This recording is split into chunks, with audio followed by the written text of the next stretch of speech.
This channel does not promote any violent, harmful, or illegal activities. All content provided by this channel is meant for an educational purpose only.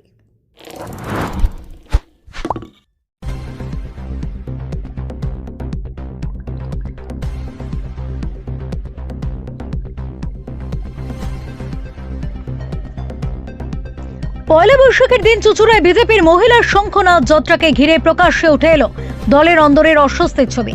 প্রাক্তন কেন্দ্রীয় মন্ত্রী স্মৃতি জুবিন ইরানির উপস্থিতি ঘিরে কর্মী সমর্থকদের মধ্যে উৎসাহ থাকলেও শেষ পর্যন্ত সেই কর্মসূচি সম্পূর্ণ না হওয়ায় রাজনৈতিক মহলে জোরালো হয়েছে গোষ্ঠী কোন্দলের জল্পনা। জানা গেছে হুগলি জেলা বিজেপি কার্যালয় থেকে ঘড়ির মোড় পর্যন্ত শোভাযাত্রা হওয়ার কথা ছিল, কিন্তু সেই পরিকল্পনা বাস্তবায়িত হয়নি। স্মৃতি ইরানি পিপুলপাতি মোড় পর্যন্ত গিয়ে মাঝপথে কলকাতার উদ্দেশ্যে রওনা দেন। ফলে অনেক কর্মী সমর্থকই হতবাক হয়ে পড়েন। যারা দীর্ঘক্ষণ অপেক্ষা করেছিলেন তাদের অনেকের মধ্যে অসন্তোষ দেখা যায়। দলের একাংশের মতে শুধুমাত্র সময়ের অভাব নয়, বরং সংগঠনের ভিতরে সমন্বয়ের ঘাটতি এই ঘটনার মূল কারণ। তাদের দাবি, এত বড় নেত্রীর উপস্থিতিতে কর্মসূচি ঠিকমতো শুরু না হওয়া এবং মাঝপথে শেষ হয়ে যাওয়া দলের সাংগঠনিক দুর্বলতারই ইঙ্গিত দিচ্ছে। যদিও এই অভিযোগ মানতে নারাজ চুঁচুড়া বিধানসভার বিজেপি প্রার্থী সুবীর নাগ। তার দাবি, স্মৃতি ইরানি নির্ধারিত সময়ে এসেছিলেন, কিন্তু কর্মসূচি শুরু করতে কিছুটা দেরি হয়ে যায়। তার 11:30টায় কলকাতায় অন্য অনুষ্ঠান ছিল, তাই তাকে মাঝপথে বেরিয়ে যেতে হয়েছে। তবে দলের অন্দরেই অনেকে এই ব্যাখ্যায় সন্তুষ্ট নন। তাদের মতে আগে থেকে পরিকল্পনা ঠিকঠাক থাকলে এমন পরিস্থিতি তৈরি হতো না। বিশেষ করে নির্বাচনের মুখে এই ধরনের বিশৃঙ্খলা কর্মীদের মনোবলে প্রভাব ফেলতে পারে বলে আশঙ্কা করা হচ্ছে। আর এরই মধ্যে আরও একটি বিষয় রাজনৈতিক মহলে আলোচনার কেন্দ্রবিন্দুতে উঠে এসেছে। এদিনের কর্মসূচিতে অনুপস্থিত ছিলেন জেলা সভাপতি গৌতম চ্যাটার্জি। ফলত সেই অনুপস্থিতি নিয়েও শুরু হয়েছে জল্পনা। অনেকেই মনে করছেন জেলা নেতৃত্বের মধ্যে মতভেদ থাকায় তার প্রভাব পড়েছে কর্মসূচিতে। দিন কয়েক আগেই দলের সহসভাপতি সুরেশ সাউ তৃণমূলে যোগ দেওয়ায় বিজেপির অন্দরে যে অস্থিরতা তৈরি হয়েছে, এই ঘটনায় তা আরও স্পষ্ট হয়ে উঠেছে বলে রাজনৈতিক মত। একের পর এক নেতার দলবদল, নেতৃত্বের মধ্যে দূরত্ব এবং কর্মসূচি নিয়ে অসঙ্গতি সব মিলিয়ে চুঁচুড়ায় বিজেপির সংগঠন নিয়ে নতুন করে প্রশ্ন উঠতে শুরু করেছে। নির্বাচনের মুখে এই ঘটনা বিজেপির জন্য অস্বস্তির কারণ হয়ে দাঁড়িয়েছে বলেই মনে করছে রাজনৈতিক মহল। কারণ যেখানে বিরোধীদের বিরুদ্ধে সংগঠনের শক্তি প্রদর্শনের বার্তা দেওয়ার কথা ছিল, সেখানে উল্টে দলের অন্দরেই দ্বন্দ্ব সামনে চলে এলো। Bureau report, Kolkata mirror.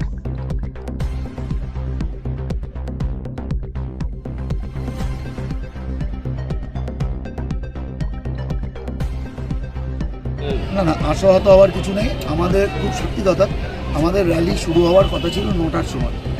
দিদি আমাদের এখানে ঠিক সময় মতো পৌঁছেছেন এবং যেহেতু আমাদের এমনি টাইম দেওয়া ছিল 8:30টায়, উনি সেটাকে ধরেই ঠিক টাইম মতো পৌঁছে গেছিলেন। এবার মুশকিল হচ্ছে ওনার তো টাইম শিডিউলটা আমার থেকে অনেক বেশি প্যাকড। উনি 11:30টায় নভোটেল থেকে এই অন্নপূর্ণা ভাণ্ডারের সূচনা করবেন। তার গুরুত্ব সারা পশ্চিমবঙ্গ জুড়ে, কিন্তু তার আশীর্বাদ আমাদের প্রতি আছে বলে তিনি এখানে এসছেন এবং আশীর্বাদ দিয়েছেন। তিনি আপনারা দেখেছেন, আমাকে তিলক তিনিই করিয়েছেন। এটা আমার কাছে পরম প্রাপ্তি। কেন হলো এরকম, কেন হলো? মানে একজন কেন্দ্রীয় প্রাক্তন মন্ত্রী এলেন, এত বড় অনুষ্ঠান সঠিক সময়ে শুরু করা গেল না, ভোটের মুখে কর্মীদের মনোবলে চিট ধরবে না, মানুষ তো বলবেই। এটা আমার মনে হয় বিরাট কিছু বিষয় নয়। কোনো কার্যক্রমই পশ্চিমবঙ্গে যদি আমরা যে টাইম দেই, কেন আমাদের এই টাইমটা একজন নেতৃত্বের জন্যই করা। এবার যেহেতু আমাদের অনেক সংখ্যক নেতৃত্ব ছিল না যে দীর্ঘক্ষণ চলবে, সে পরে আসবে, এরকম না। দিদির শিডিউল ছিল 11:30টায়, কিন্তু আমি আমার ডাকে সাড়া দিয়ে তিনি এবং নেতৃত্বও তার কাছে অনুরোধ রেখেছিলেন, তিনি তার কথা রেখেছেন। দেখুন, আধ ঘন্টা বেশি হাঁটতে হয়, আমাদের সাথে হয়তো তিনি থাকতে পারতেন, তাহলে ওই শিডিউল প্রোগ্রামটা যেখানে আমাদের প্রেস মিট আছে এবং উদ্বোধন আছে, সেখানে তার অনেক দেরি হয়ে যাবে। তাই এখানে জেলা সভাপতি ব্রাহ্মণ মানুষ, আজকে পয়লা বৈশাখের দিন, তার নিজের ব্যবসা আছে, তিনি সেই কাজে ব্যস্ত ছিলেন। তিনি এখানে এসেছিলেন, আমাদের এই মঞ্চে এসেছিলেন, আমি যেটা শুনেছি, এবং ওখানে তিনি ওই টাইমের জন্যই যেতে পারেন না। তারও পুজো ছিল, পুজো শেষ করে যেতে যেতে তো আপনারা জানেনই, দিদি 10:30 অবধি আমাদের কাছে সময় ছিল, 10:30টায় দিদি বেরিয়ে। কোথাও কি একটা মিসকমিউনিকেশন হচ্ছিল? কারণ মঞ্চে এখানে ঘোষণা হচ্ছিল স্মৃতি ইরানি এখানে আসছেন। না, এটা তো কথা ছিল, একটা মিসকমিউনিকেশন কি আছে। স্মৃতি ইরানির এখানে আসবার কথা ছিল, 10:30টার মধ্যে মিছিল এখানে ঢুকবার কথা ছিল। তো আমরা টাইম ম্যানেজমেন্টে ভুল করেছি। এটা বলে লাভ নেই, কেন মা বোনেদের পয়লা বৈশাখ ডাকা মানে একটা বিরাট ব্যাপার। পয়লা বৈশাখ সবাই আসতে পারে না, সবার বাড়িতেই পুজো আচ্ছা থাকে, কিন্তু তা সত্ত্বেও এত মানুষের, শুধু মহিলাদের এত সংখ্যায় ঢল, আমার মনে হয় আমাদের ভারতীয় জনতা পার্টির ইতিহাসে এরকম একক মহিলা মিছিল আগে এইভাবে সফল হয়েছে বলে আমার জানা নেই।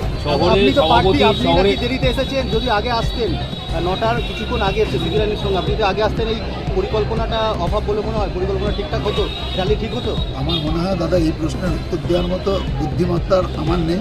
আপনি প্রশ্নটা করেছেন, তার জন্য আপনাকে ধন্যবাদ। শহরে সভাপতি শহরেই থাকেন তিনি উপস্থিত থাকলেন না। আমি এই এটা বিষয়ে একটা যা দৃষ্টিদ্বন্দ্ব বলার মনে হচ্ছে না? আমি যা বলার বলেছি। আপনারা মিডিয়া, আপনারা অন্য কিছু খুঁজতেই পারেন, এর পরের যদি কিছু জানতে হয় দয়া করে ওনার কাছ থেকে জানবেন। আমি যেটা জানি আমি বললাম। কোথাও হারাবার একটা ইয়ে হচ্ছে বিজেপির মধ্যে। আমি বলছি এসি 50,000 ভোটে জিতবে, আপনারা নিশ্চিত থাকুন। আবার 4 তারিখ আমি আপনাদের সাথে মিট করব এবং আমি যে কথাটা বললাম সে কথাটার উত্তর সেদিন দেব। আমাদের পাশে থাকতে সাবস্ক্রাইব করুন আমাদের ইউটিউব চ্যানেলটি ও ফলো করুন আমাদের ফেসবুক পেজটি। লাইক, শেয়ার ও কমেন্ট করতে ভুলবেন না। কলকাতা মিরর, পাশে থাকে, পাশে রাখে।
Enjoy a weekend at Vedam, the paradise of peace.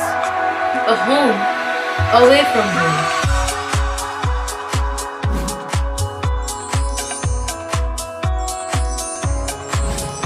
See yourself resonating with the nature.